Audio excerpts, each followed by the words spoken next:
Assalamu alaikum wa rahmatullahi wa barakatuh, meu caro telespectador aí em casa, esperamos que esteja bem de saúde, não é?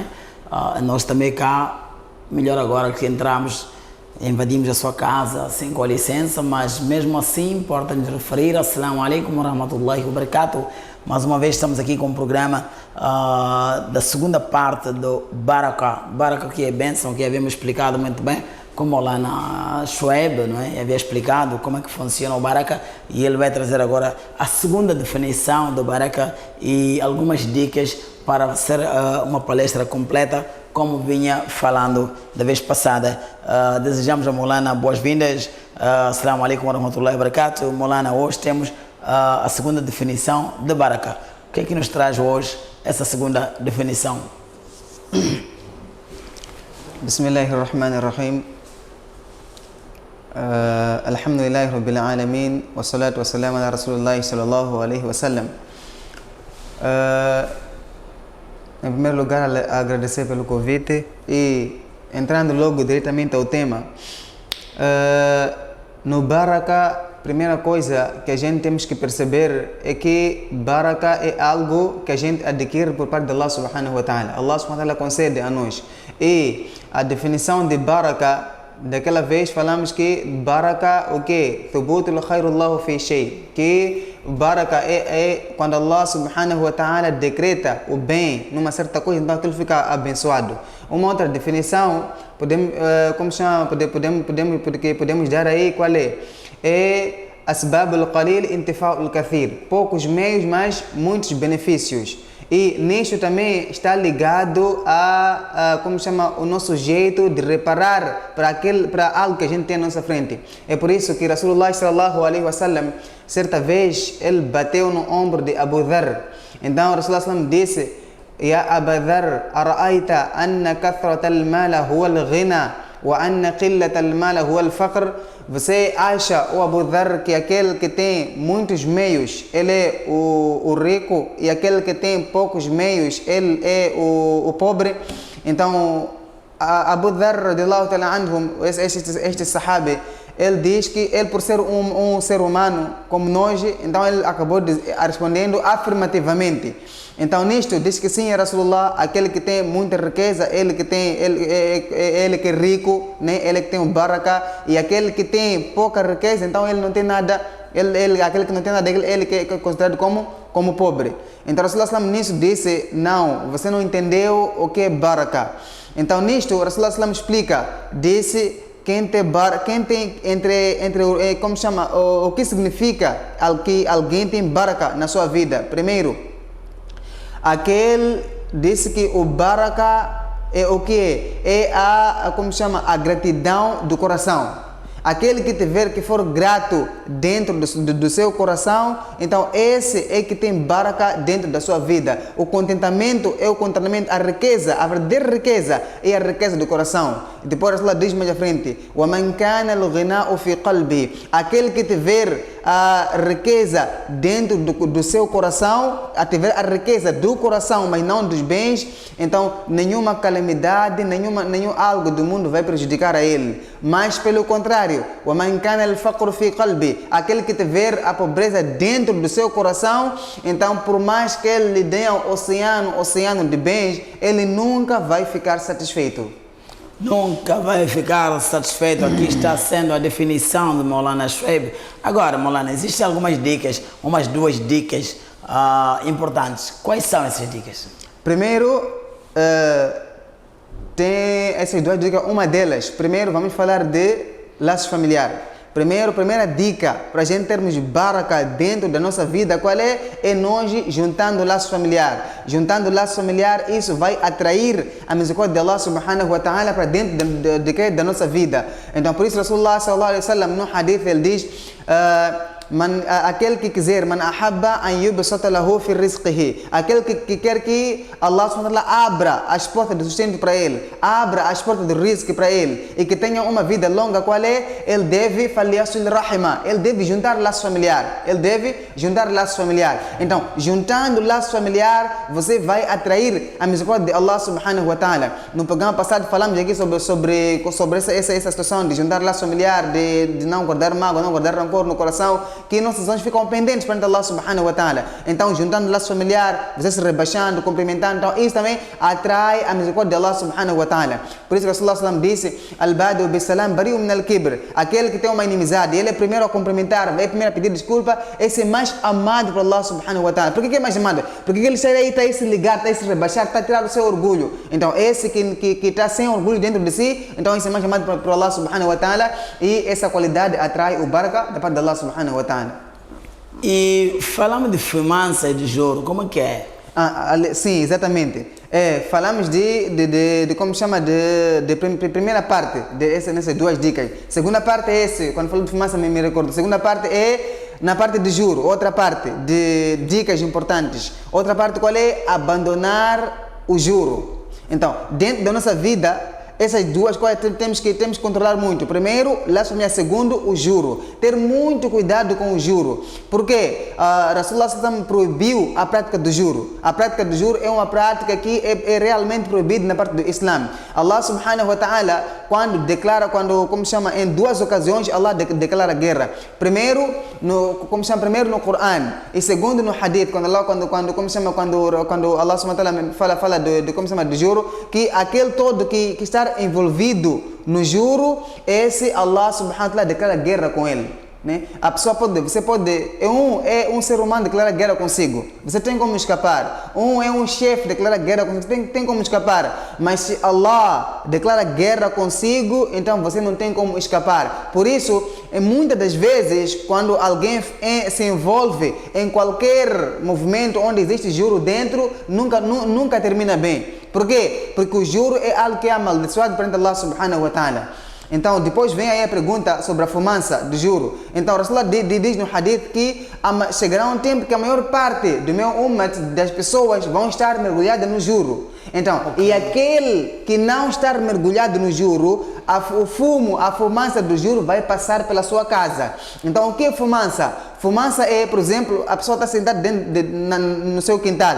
Alguém vai passar por aí. Meu irmão, eu estou à procura de alguém que está a aceitar dar dinheiro com juro. Então eu quero saber se conhece alguém aqui na zona. Então a pessoa não foi levar o dinheiro, mas ele apontou: eu conheço na casa X, lá estão a dar dinheiro a juro. Então a pessoa foi para lá. Você foi o meio de ele conseguir chegar até o lugar onde existe essa prática do juro. Então essa prática também não é aconselhável, não é permitido para nós que somos muçulmanos, não é permitido dar dinheiro. Mas Maulana está falando, por exemplo, se caso encontrar um muçulmano ou um sheikh estudou e ele está com uma vida apertada, estando da vida apertada, e ele prefere viver de juro, como é que classifica esse sheikh? Primeiro, ele está a contradizer aquilo que é o princípio de Allah subhanahu wa ta'ala, né? Então Allah subhanahu wa ta'ala diz: eu estou a declarar guerra, eu declaro guerra com essa pessoa. Então, normalmente, esse sheikh, ele já tem noção, ele sabe o perigo do juro, ele sabe as desvantagens, e ele sabe qual é o castigo por causa dessa prática. Porque não é com o juro que a pessoa vai ter que se livrar, né? Muitos sahabas eram pobres mais do que nós ainda, mas eles estavam sempre prontos para seguir aquilo que é o de Allah subhanahu wa ta'ala. Abandonavam o juro. Abandonar, sim. Está aí uma dica, meu caro telespectador ali: abandone o juro, porque Allah subhanahu wa ta'ala diz no Coran: Hallallahu al-bay' wa harrama al-riba. Allah tornou lícito o negócio e depois tornou ilícito o juro. Então, para aquela pessoa que pratica isto, ele não tem dignidade de ser chamado algum conhecedor da matéria islâmica, porque o juro é a coisa mais perigosa das coisas do Islã, que está a afastar-se, proíbe para que a gente aproxime-se dela. Sendo assim, será que o juro aumenta alguma riqueza dentro de casa? Normalmente, na nossa visão, nós conseguimos ver como se aparentemente aquilo aumentasse alguma coisa. Mas Rasulullah diz no hadith acerca dessa parte que, a riba wa in kathura, que o juro, por mais que seja muito, Nós vemos aquilo como fosse muita coisa. Você fez o teu negócio, fez com juro, então você quando começa a ver aquilo, você pensa que aquilo é muita coisa. Mas ela diz, o final daquilo tudo é falência. O juro, por mais que seja muito, o final é falência. Então, e aquele juro, ele pode não afetar a si negativamente, mas sim aquilo vai afetar os seus filhos ou seus netos. Algumas pessoas dentro da sua geração vai ter que pagar por aquilo. Vai ter que pagar aquilo. Agora, Molana, como é que fica o baraka de um casal? Na parte do casal, o baraka, para ter baraka dentro do casal, primeiro, vamos no hadith em que Rasulullah sallam fez dua. Oh Allah, abençoe aquele casal que, primeiro, o marido, um deles, seja o marido, seja a mulher, acordou na alta hora da noite. Ele acorda e acorda sua esposa também, para quê? Para fazer a ibada, para adorar Allah subhanahu wa ta'ala. E a esposa tenta negar. Então aquele homem lança um bocadinho de água para tirar o sono dela.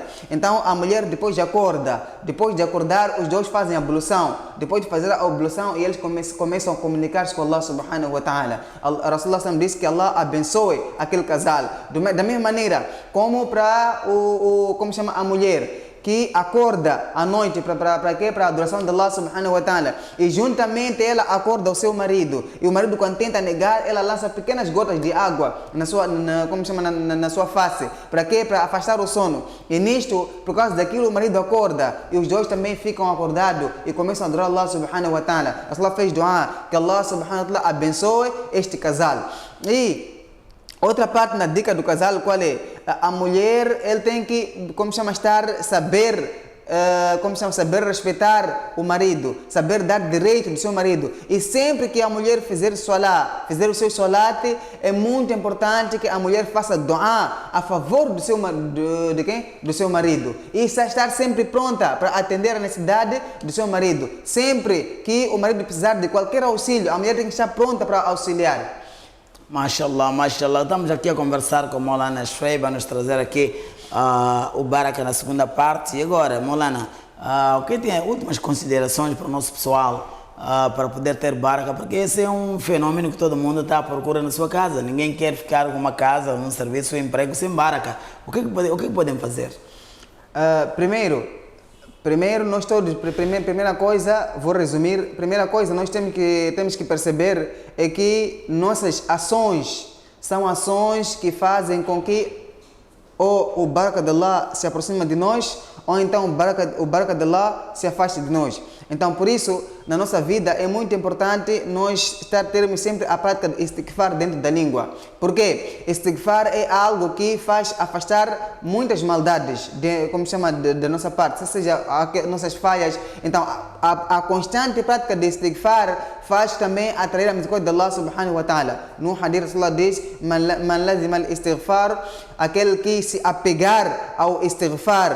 Primeira coisa, جعل الله له من كل ضيق مخرجا ومن كل هم فرجا ويرزقه من حيث لا يحتسب. Três prêmios que Allah dá quando a pessoa é constante no istighfar. Primeiro, para todas as dificuldades que ele enfrentar, Allah sempre vai dar uma solução. E segundo, quando qualquer problema que ele tiver dentro da sua vida, Allah vai dar uma abertura, vai dar uma saída para ele. E terceiro, Allah subhanahu wa ta'ala vai sustentar a ele do meio que ele nunca imaginou, do meio que ele nunca esperou. Então, a prática de istighfar é muito importante dentro da nossa vida. Estar constantemente a fazer istighfar é muito importante. Isso atrai o baraka de Allah subhanahu wa ta'ala.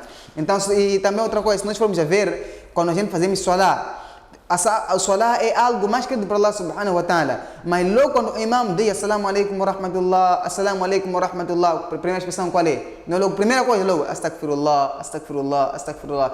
Mas estamos determinados a fazer uma ação que é, como se chama? Ação de Allah subhanahu wa ta'ala. Mais amada por Allah. Sim, mas logo quando termina, logo a gente diz astaghfirullah, astaghfirullah, astaghfirullah. Então por isso é muito importante nós termos esta prática dentro da nossa vida, que inshallah fazendo isso, o baraka será atraído em nossa direção. Inshallah, fazendo isso, o baraka será atraído na nossa direção. Esperamos que tudo corra bem, meu irmão ali. Passa um dia feliz para si e faça o dua. Sempre istighfar não pode perder, porque istighfar é muito bom. está ali, uma das dicas fortes, que fazendo istighfar também atrai o baraka dentro da sua casa. Que Allah subhanahu wa ta'ala ajude e facilite. Assalamu alaikum wa rahmatullahi wa barakatuhu.